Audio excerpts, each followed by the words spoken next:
So we've made it to Easter. It's the end of the first term of the school year, and it's a chance for me now to reflect on the term that it's been. I've been flipping now for around about 4 or 5 years.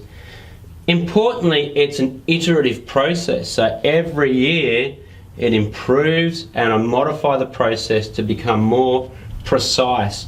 I think one of the terms that I really want to highlight is precision. So probably every couple of years I go back and redo my videos. When I do that, they always become shorter and I have less videos. So there's a less number of videos.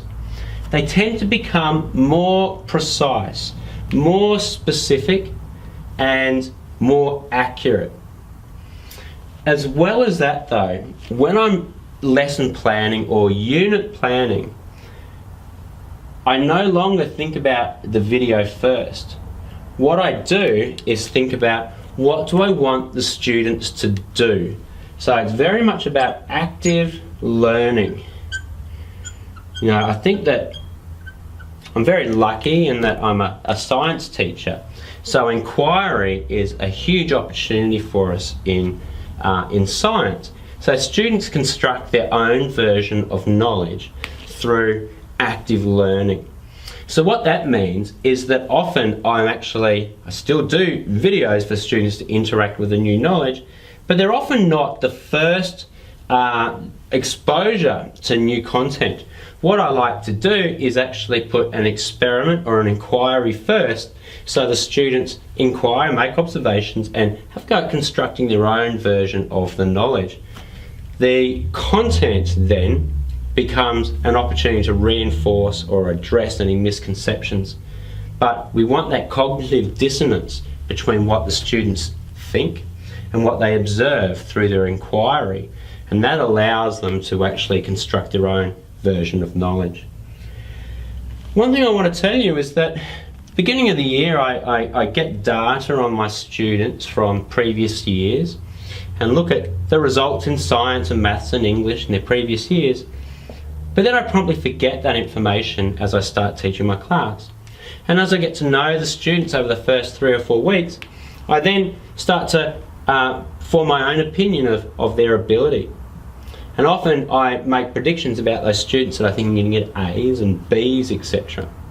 So I'm often quite surprised when I go back and have a look at that data and realise that many of the students that I think are going to get A's actually got C's the year before.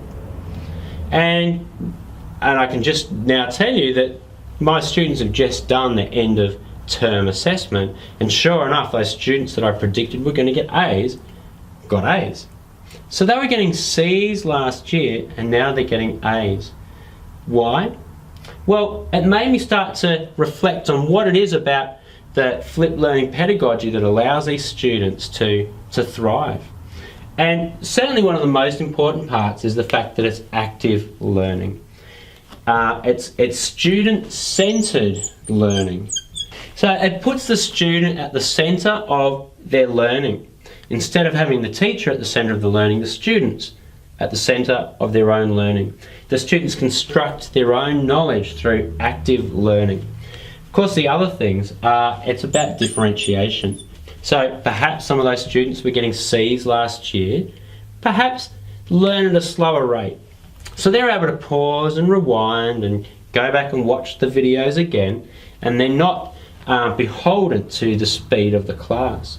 But it might also be that those students who were getting C's last year are very capable students, but they were bored with the pace of the class. So they're now thriving because they're able to work at their own pace. Another thing, of course, is about relationships with each individual student. One of the great things about flipped learning is it allows the teacher to spend time with every student in every class every single day.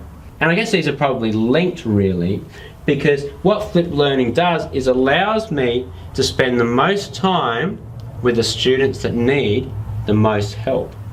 So that's the differentiation. Interestingly though, there's some studies about student perception of flipped learning that actually says that many students actually don't like flipped learning. but there's this disconnect between the fact that they don't like it, but they actually do better in a flipped class. So why could that be? Well, perhaps one of the reasons is those students that don't need as much help don't get as much attention from the teacher.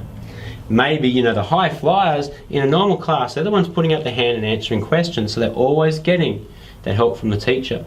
But if they're actually an independent worker and they are understanding the concepts very quickly, then they don't really need as much help from the teacher, so they feel like they're teaching themselves. And you know what? They are. It's exactly what we want. It's student-centered, active learning. We want students to be teaching themselves.